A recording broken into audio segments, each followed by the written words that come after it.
I would tell today's youth, be active in dialogue. If you stay involved in meaningful conversations, you will eventually connect with people who have good solutions. You have received the Nobel Peace Prize in 1983, and it was a huge recognition of your non-violent struggle. Some past systems are no longer relevant.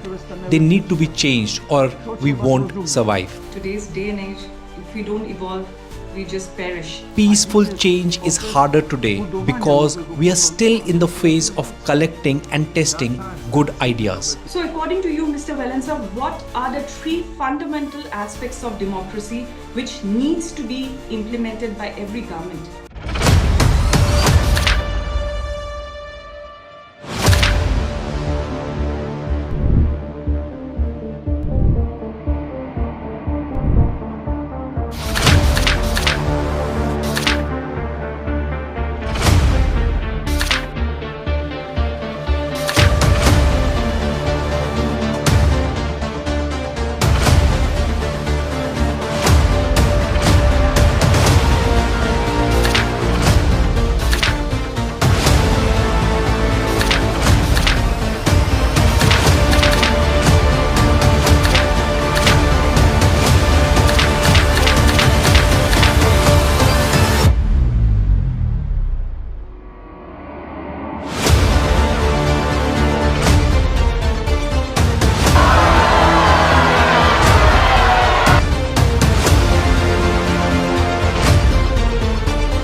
Hi everyone, I'm Mohsinaa Ahmad. Welcome to a captivating episode of Self-Discovery Podcast, where I bring you global stories of resilience and leadership, where we explore stories of leaders shaping industries, countries, and making a lasting impact on this world. It is my profound honor today to introduce one of the most transformative figures of the 20th century, Nobel Peace Prize laureate, Mr. Lech Wałęsa, first democratic former president of Poland. Born in Nazi-occupied Poland in 1943, Mr. Walẽsa's leadership journey demonstrates how principled moral courage can overcome oppression. In August 1980, against the backdrop of communist rule, Mr. Walẽsa scaled the gate of Gdańsk shipyard and ignited the Solidarity movement, the first independent trade union in the Soviet bloc. His leadership mobilized 10 million Poles, nearly one-third of the working-age population, in a non-violent resistance that fundamentally altered the European political landscape. Despite imprisonment during martial law, Mr. Walẽsa's unwavering commitment to freedom and democracy earned him the Nobel Peace Prize in 1983. Following the collapse of communism, he served as Poland's first democratic elected president, guiding his nation through its critical transition to market economy and setting the foundation for Poland's integration into NATO and the European Union. Mr. Walẽsa was a man armed with nothing but moral conviction, faced down on nuclear power.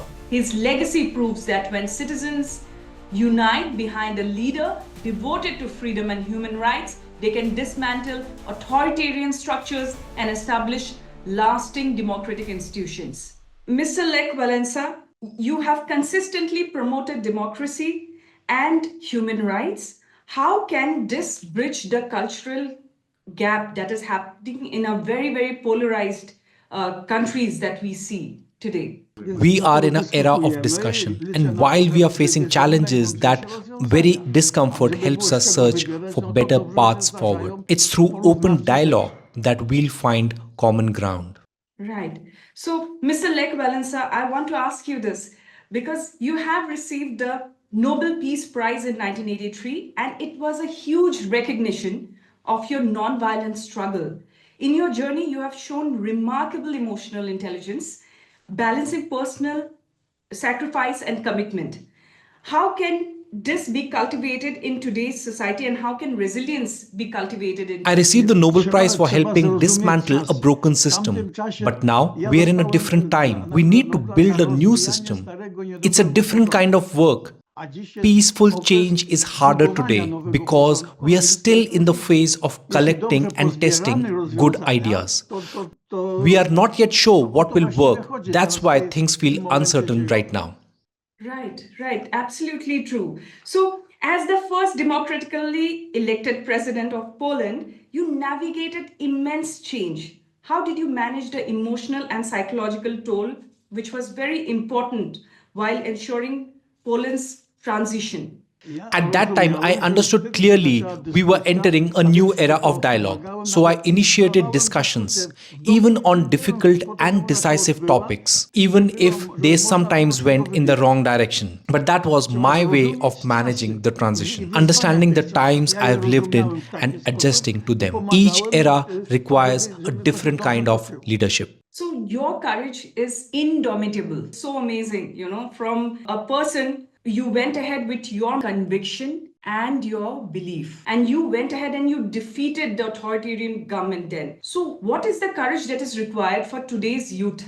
I would tell today's youth, be active in dialogue. If you stay involved in meaningful conversations, you will eventually connect with people who have good solutions that can be implemented. That's absolutely true. So you are invited, Mr. Walẽsa, to Dubai's Global Justice, Peace and Love Summit. What will be your take in that, and what insights will you give to the audience there? I urge people to think more deeply and understand the times we are living in today.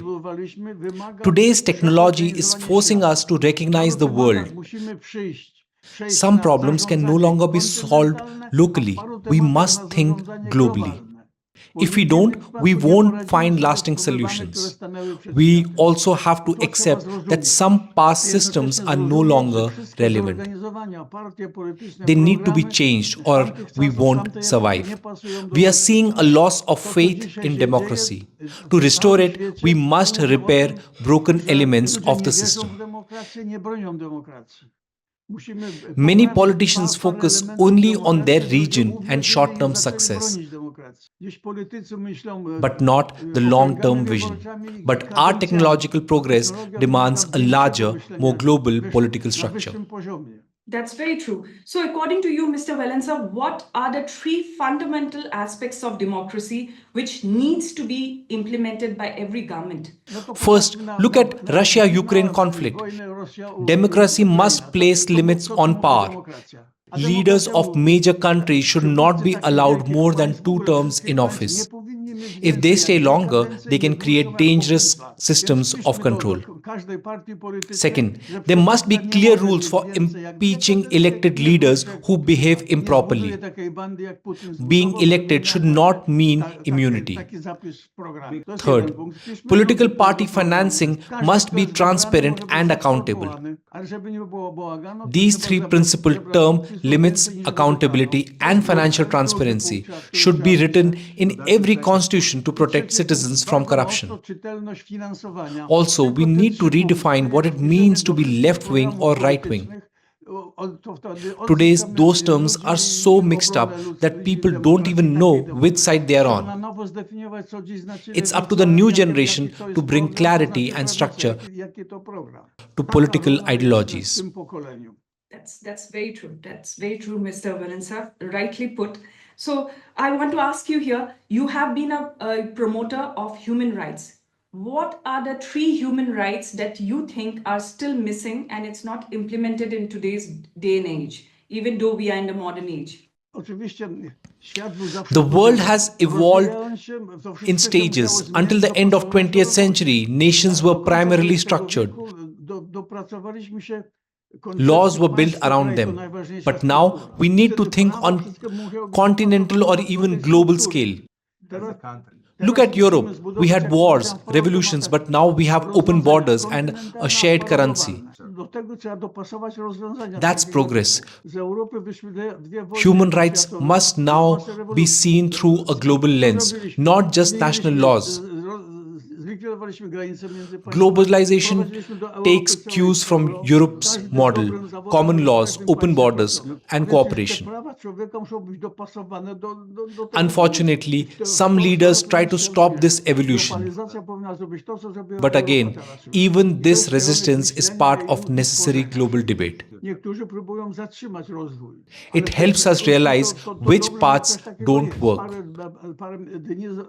Everything happening now is a part of larger conversation about the future of our planet. My only concern is whether we will collect the right solution during this time. Some believe past civilization may have failed because they didn't manage the world as one. That may be our challenge too. We will learn to govern globally. Or we will let fragmentation lead to our downfall. Beautifully said and amazing what you have just answered. I think today's day and age, if we don't evolve, we just perish, is what is the need of the day. Thank you, Mr. Walẽsa, for your time.